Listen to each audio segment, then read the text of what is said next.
जय श्री कृष्णा। मैं हूँ लक्ष्मी नीलम और आप मेरे साथ हैं भगवत गीता के 5वें अध्याय में। 5वें अध्याय में भगवान श्री कृष्ण बता रहे हैं संन्यास कर्म योग के बारे में। संन्यास कर्म योग में मूलतः भगवान श्री कृष्ण बता रहे हैं अर्जुन को कि मनुष्य अगर समभाव की दृष्टिकोण रखता है और कर्म की प्रधानता अपने जीवन में रखता है तो वो निश्चित ही अपने धर्म का पालन करेगा, अपने कर्तव्यों का निर्वहन करेगा और समाज में एक बहुत ही ज़्यादा सुंदर एक उदाहरण प्रस्तुत करेगा, जिससे कि आने वाली पीढ़ियां भी उसे फॉलो करेंगी। लेकिन यहीं पे अर्जुन वापस भगवान श्री कृष्ण से पूछते हैं कि यह सब कैसे संभव है, मनुष्य ये काम किस प्रकार कर सकता है। तभी भगवान श्री कृष्ण बता रहे हैं अर्जुन को कि इन सभी चीज़ों के लिए मनुष्य को बस 2 चीज़ें करने की आवश्यकता है और वो आवश्यकता है कि वह अपने मन की प्रवृत्ति को बदले। मन की प्रवृत्ति बदलने का अर्थ वह अपनी इंद्रियों पर नियंत्रण करना सीखे। और यह नियंत्रण कैसे होगा? तभी भगवान श्री कृष्ण बता रहे हैं कि इंद्रियों का नियंत्रण करना बहुत ही आसान है। बस उसके लिए 2 प्रक्रियाएं करनी है। पहली प्रक्रिया कि उनके मन में जो भी भाव आ रहे हैं उन सभी को बदलना होगा, उन सभी को तुरंत बदलना होगा।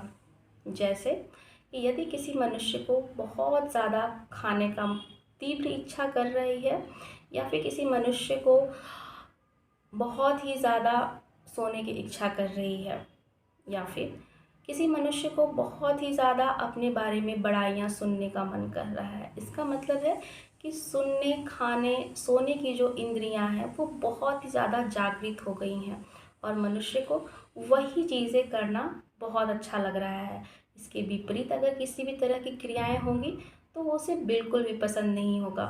तो यहाँ पे क्या करना है, यहीं पे शुरू होता है कि हम अपनी इंद्रियों को नियंत्रित करें।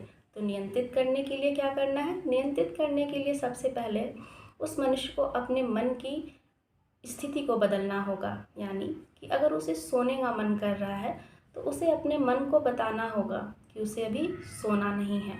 उसे सोने के लिए जो आ रही उसके मस्तिष्क से जो इंद्रियां उसे बता रही हैं कि अब तुम्हें सोना ही है, तो उस समय मनुष्य को सोने के ना बजाय उसे अपने किसी और क्रिया में अपना ध्यान केंद्रित करना होगा। वो जैसे ही अपने किसी और क्रिया में ध्यान को केंद्रित करेगा उसकी इंद्रियां वहाँ पे कंट्रोल हो जाएंगी। वहीं मनुष्य को बहुत ही ज़्यादा तीव्र खाने की इच्छा हो रही है तो वहीं पे उस मनुष्य को यह सोचना होगा कि नहीं, खाना पर्याप्त है, अब हमें वापस अपने कार्य पे लौटना है। तो जैसे ही उसने अपने खाने की इंद्रियों को रोका वैसे ही अपना वह इंद्रियों पे कंट्रोल करना सीख गया। तो इस प्रकार हम अपने मन की स्थिति को तुरंत बदलकर इंद्रियों पर कंट्रोल कर सकते हैं। वहीं दूसरी विधि है कि हर मनुष्य को अपने इंद्रियों को कंट्रोल करना चाहिए। उसके लिए उसे प्रतिदिन ध्यान की प्रक्रिया करना है। ध्यान की प्रक्रिया करना बहुत ही मुश्किल नहीं है, ये बहुत ही ज़्यादा आसान है और यह हम सब हर रोज़ कर सकते हैं। उसके लिए क्या करना है? उसके लिए बस अपनी आंखें बंद करके अपने अंदर लेने वाले सांस और छोड़ने वाले सांस पे अपने ध्यान केंद्रित करना है।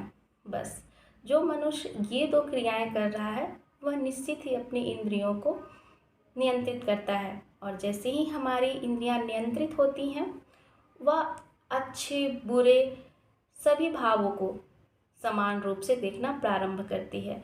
तो यहीं पे आता है बात समभाव की। समभाव कहने का अर्थ कि इस दुनिया में, इस ब्रह्मांड में जितनी भी प्रक्रियाएं हो रही हैं, जितनी भी क्रियाएं हो रही हैं, उन सभी में कोई अंतर नहीं समझना। अर्थात कितना भी बुरा हो रहा हो और कितना भी अच्छा हो रहा हो, उन सभी को एक नज़र से देखना। कोई मनुष्य को बहुत ही ज़्यादा खुशी हो रही है या फिर बहुत ही ज़्यादा दुखी महसूस कर रहा हो, उन दोनों स्थितियों में संतुलन की भावना में रहना। क्योंकि जो भी चीज़ें हो रही हैं वो हमारे कंट्रोल में नहीं है, हमारे कंट्रोल में है सिर्फ हमारा कर्म। तो यहाँ पे मनुष्य को ये समझना बहुत ही आवश्यक हो जाता है, जो कि भगवान श्री कृष्ण बता रहे हैं कि जहाँ हम समभाव की स्थिति बनाते हैं तो हमारी ज़िंदगी में चीज़ें बहुत ही ज़्यादा आसान हो जाती है। और ये सब जैसे ही आसान होती है, हमें अपने कर्म के प्रति जो निष्ठा है वो ज़्यादा दृढ़ हो जाती है और उसे हम आसानी से करना शुरू करते हैं। मनुष्य बिना कर्मों के नहीं रह सकता, उसे हर पल कर्म करना होता है। और यही कर्म जो हम कर रहे हैं, उस कर्म में हमारे से एक गलती होती है कि वो होती है कि हम फल की चिंता करते हैं। भगवान श्री कृष्ण यहाँ बता रहे हैं कि फल हमारे हाथ में नहीं है, हमारे हाथ में सिर्फ कर्म है, कर्म के सिवा कुछ भी नहीं है। तो जो मनुष्य अपना कर्म सत्यनिष्ठा, दृढ़ संकल्प और एकाग्रता के साथ कर रहा होता है और वह फल की चिंता नहीं कर रहा होता है, तो उसे अपनी ज़िंदगी में किसी भी प्रकार की परेशानी का सामना नहीं कर रहा होता है, क्योंकि वह उस समय सिर्फ अपने धर्म का पालन कर रहा होता है। जैसे कि अर्जुन, तुम अभी सिर्फ अपने धर्म का पालन कर रहे हो। धर्म का पालन करते समय तुम्हें किसी भी तरीके के अपने परिजनों के मृत्यु होने पे किसी भी प्रकार का पाप के भागी का आभास नहीं होना चाहिए, क्योंकि तुम ये कर्म कर रहे हो, तुम्हारा ये धर्म है। तुम उसके होने वाले परिणामों की चिंता नहीं करनी चाहिए। जब तुम परिणामों की चिंता नहीं करोगे तो तुम सिर्फ अपने कर्म का पालन करोगे, और जब कर्म का पालन होगा तो वो किसी भी प्रकार का पाप और पुण्य में तब्दील नहीं होगा।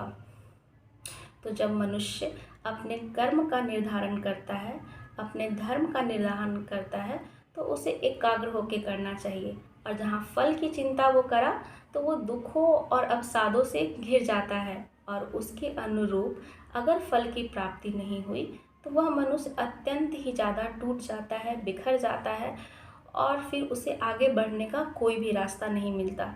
वहीं एक दूसरा मनुष्य जो अपना कर्म तो कर रहा है लेकिन उसे फल की चिंता नहीं है, अगर उसे उसके कर्म के बाद उसे उसके अनुरूप फल मिल गया तो वह खुश होकर एक नए आयाम की ओर बढ़ेगा।